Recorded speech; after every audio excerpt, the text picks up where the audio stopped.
I'm Dr. Sarah Collins, and today I want to share something that could completely change the way you think about blood sugar.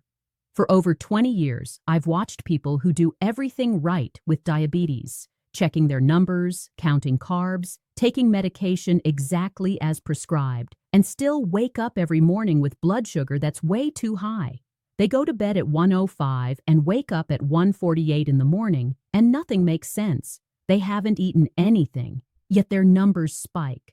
They're confused, their doctors are confused, and often the answer is to just add another pill. But nobody asks what they did between dinner and sleep. And that, my friends, is exactly where the problem begins. Because what you do in the 6 hours between your last meal and bedtime has a bigger impact on your blood sugar than anything you eat during the day. Seriously, your biology has its own timing, and it's called chronobiology. If you understand it, you can start to take back control over your blood sugar in ways medication alone can't. Let me explain. Most people think evening blood sugar problems are about snacking or eating desserts late. That's not it. This is about how light, temperature, movement, and even breathing in the evening quietly sabotage your body's natural rhythms. Right now, if you're watching TV, scrolling on your phone, or reading a tablet, the device doesn't matter. What matters is the blue light coming from it. That blue light is telling your brain it's daytime. Your body reacts by suppressing melatonin, the hormone that helps you sleep, and that sets off a cascade of problems with your pancreas. Your insulin production gets confused, even though you haven't eaten a bite, and over time, this leads to elevated morning blood sugar. Here's what most people don't realize. Your eyes have special cells that aren't for seeing, they're for signaling your brain's internal clock. When these cells detect blue light at night, your brain thinks it's still day. Melatonin stays low. You stay alert. Your pancreas keeps working, trying to produce insulin for a meal that never comes. This mismatch between your body clock and your behavior slowly builds insulin resistance. It's subtle, but it adds up. Research shows that just 2 hours of blue light exposure before bed can reduce melatonin by 50%, and insulin sensitivity drops the next morning by 25%. That's huge. Let me tell you about Carol. She's 71. Her daytime blood sugar was perfect, but every single morning she woke up at 1:55. She tried everything: more medication, stricter diet, counting carbs perfectly. Nothing worked. I asked about her evening routine. Dinner at 6, TV from 7 to 11. I explained the blue light mechanism to her. Stop the TV after 9, use blue light blocking glasses if she wanted to watch something. Skeptical at first, but she tried. 2 weeks later, her morning blood sugar was down to 128. After a month, it was 118. We reduced her insulin. After 3 months, she didn't need it at all. Her A1C dropped from 7.2 to 6.4, all from controlling evening light. Darkness, my friends, real darkness, is a miracle for your pancreas, your liver, and your blood sugar while you sleep. Now, let's talk about something most people completely overlook: temperature. You might think, I like my bedroom warm, I sleep better that way. But here's the truth. A warm bedroom is quietly sabotaging your blood sugar while you sleep. Your body has a type of fat called brown fat. Unlike regular white fat, which just stores energy, brown fat burns calories to produce heat. It's like a furnace for glucose. When brown fat activates, it pulls sugar out of your blood and burns it, literally lowering your blood sugar overnight. But here's the catch. Brown fat only activates in cool temperatures. Studies show that when your bedroom is above 70 degrees, it basically stays dormant. You're missing out on one of your body's most powerful natural glucose burners for 8 hours every night. Take Richard, 68, pre-diabetic. He'd tried everything: diet, exercise, even lost 10 pounds, yet his fasting blood sugar stubbornly stayed at 115. I asked about his bedroom: 74 degrees, way too warm. I suggested dropping it to 66. He was skeptical, but tried it for 2 weeks. Fasting blood sugar down to 104. After a month, it hit 98. His brown fat activated while he slept, burning glucose and giving his pancreas a break. No new medications, no extreme dieting, just giving his body the right environment. You can also do a cold shower before bed or use a cooling mattress pad if lowering the room temperature isn't possible. The key is thermogenesis, turning on that brown fat furnace. Next, let's discuss something most seniors aren't told about: eating protein late at night. You've been told protein doesn't spike blood sugar like carbs, and that's true during the day. But timing is everything. Eating protein late, say 9 o'clock at night, can silently ruin your morning numbers. Here's why. Protein digests slowly. Amino acids from the meal can sit in your stomach for hours before your liver starts converting the excess into glucose. If you sleep through this process, your blood sugar spikes between 2 and 5 in the morning. That's the pizza effect seniors often experience.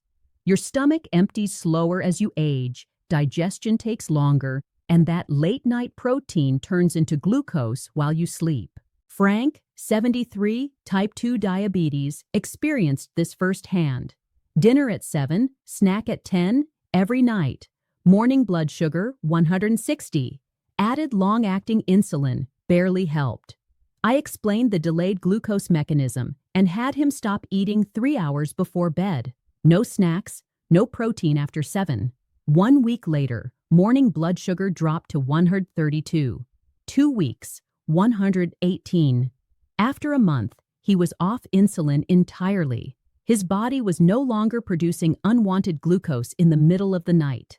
This is critical for seniors. Stop eating protein 3 hours before sleep.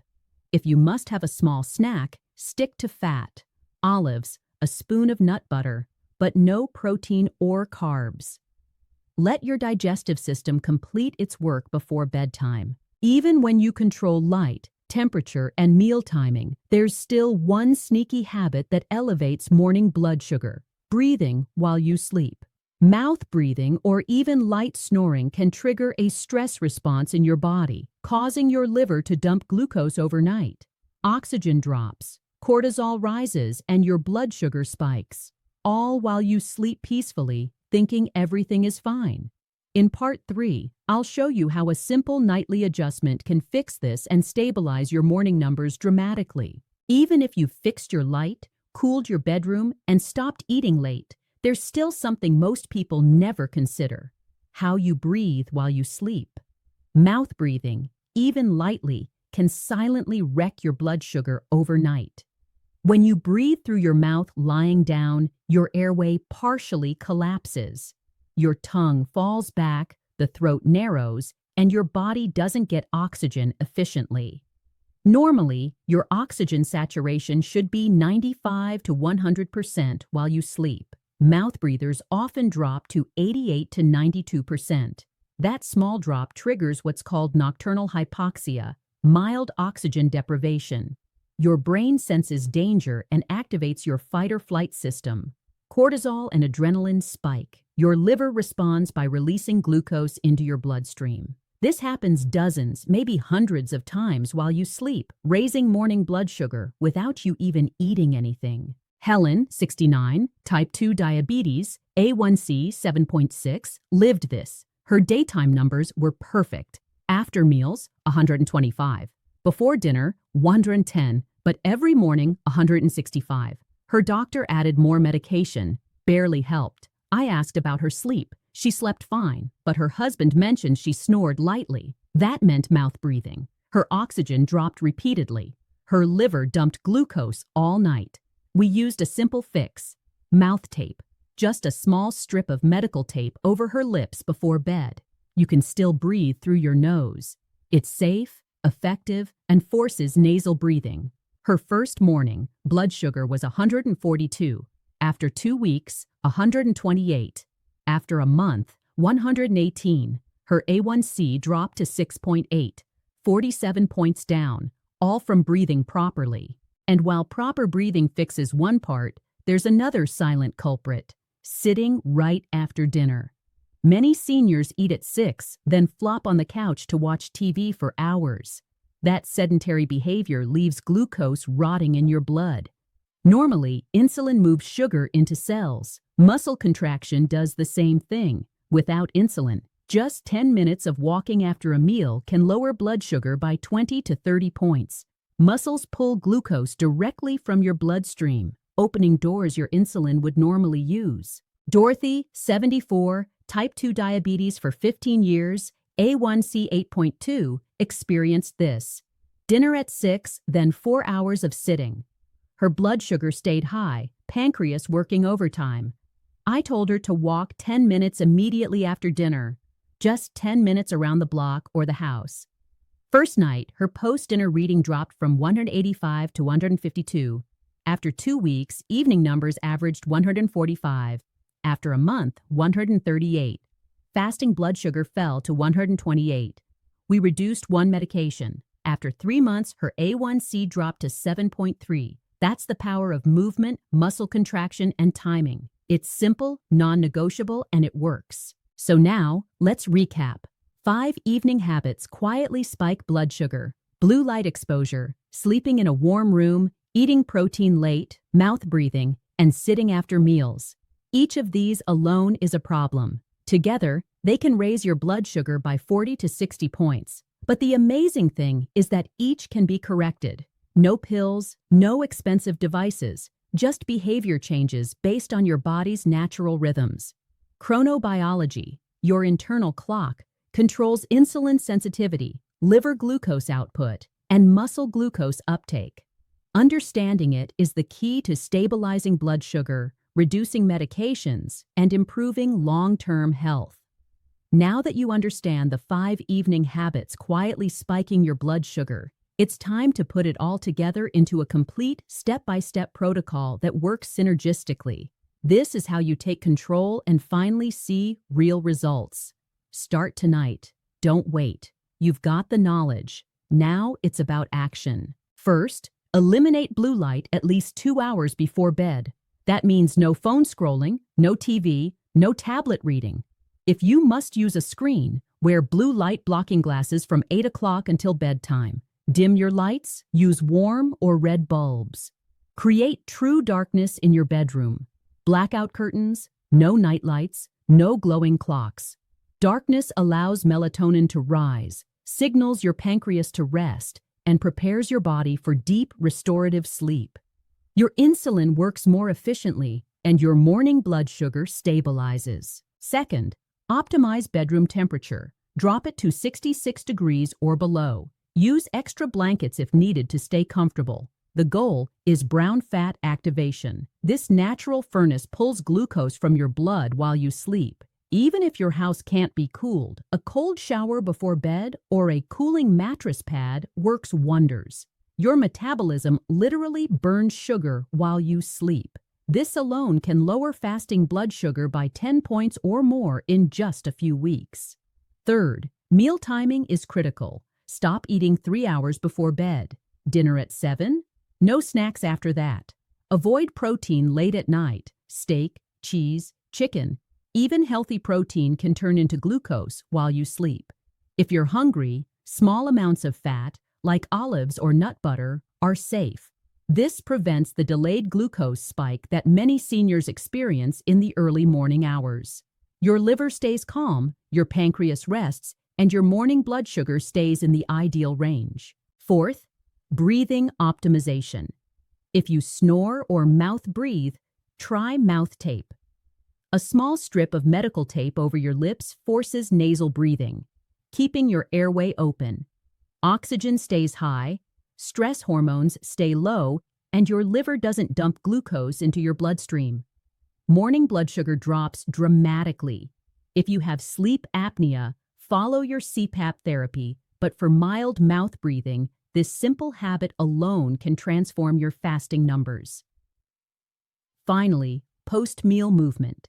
Stand up immediately after eating and walk for 10 minutes. Around the block, around the house, it doesn't matter. Muscle contraction opens your glute 4 doors, pulling glucose out of your blood without insulin. No long workout required. Make it non-negotiable. Even a short walk is enough to reduce blood sugar by 20 to 30 points after dinner. Seniors see huge benefits quickly. A1C drops, fasting blood sugar normalizes, and insulin resistance decreases. Each of these 5 changes individually helps, but together, they synergize. Blue light control, plus cold temperature, plus proper meal timing, plus nasal breathing, plus movement can lower blood sugar by 40 to 60 points overnight. That's the difference between progressive diabetes and stable control, between taking multiple medications and reducing them, and between waking up at 155 or 108. This protocol costs nothing, requires no special equipment, and works with your body's natural rhythms. Your pancreas, liver, muscles, and brown fat all perform optimally when you respect your circadian biology. Start tonight with just one habit if you need to, maybe blue light elimination or a 10-minute walk after dinner. Master it, then add the next. Within a month, all 5 habits will be part of your nightly routine, and your blood sugar will transform naturally. Now that you know the complete protocol, let's talk about results and why this works. These 5 habits, eliminating blue light, cooling your bedroom, stopping late-night protein, forcing nasal breathing, and walking after meals, aren't just theories. They've transformed the mornings of seniors just like you. Carol, 71, dropped her morning blood sugar by 37 points after eliminating blue light before bed. Richard, 68, slept in a cooler room and normalized his fasting blood sugar completely. Frank, 73, stopped eating late and came off insulin. Helen, 69, used mouth tape and saw a 47-point drop. Dorothy, 74, walked after dinner and reduced her A1C from 8.2 to 7.3. Not miracles, just biology working the way it was designed to. Here's the key: your body's timing matters more than the food itself. Chronobiology, the study of your internal clock, controls how your pancreas, liver, muscles, and brown fat handle glucose. Insulin sensitivity fluctuates throughout the day. Your liver produces glucose based on stress and oxygen levels. Muscle glucose uptake depends on contraction timing. If you ignore these signals, medications can only do so much. But when you align your habits with your body's rhythm, you work with your biology, not against it. The results aren't incremental, they're transformative. Start small if you need to. Maybe tonight, just put your phone down 2 hours before bed. Tomorrow, turn your bedroom thermostat down to 66 degrees. The next night, walk after dinner. Step by step, you'll integrate all 5 habits. Within weeks, your fasting blood sugar will drop. Your evening readings will stabilize. Your A1C can come down. You'll feel more energy in the morning, sleep deeper, and give your body the environment it needs to repair and reset. And remember, this isn't about complicated diets or endless medications. It's simple, actionable, and free. The power is in timing, movement, temperature, light, and breathing. These are things seniors over 40, 50, or 60 can implement immediately. Your morning blood sugar, your energy, and your long-term health are waiting for you to take these steps. So here's your call to action. Pick one change tonight. Eliminate blue light or walk after dinner, or adjust your bedroom temperature. Master that habit, then add the next. Before you know it, all 5 will be routine. You'll wake up seeing results you never thought possible, even if you've struggled for years. This is your chance to regain control, reduce medications, and live healthier mornings. Your circadian rhythm is your secret weapon. Respect it. Align your evening habits. Master your blood sugar. This is what works for seniors over 40, 50, and beyond. You've learned the science. You've seen the proof. Now it's time to act. Make tonight the first night you change everything, one step at a time. Your body, your mornings, and your health will thank you.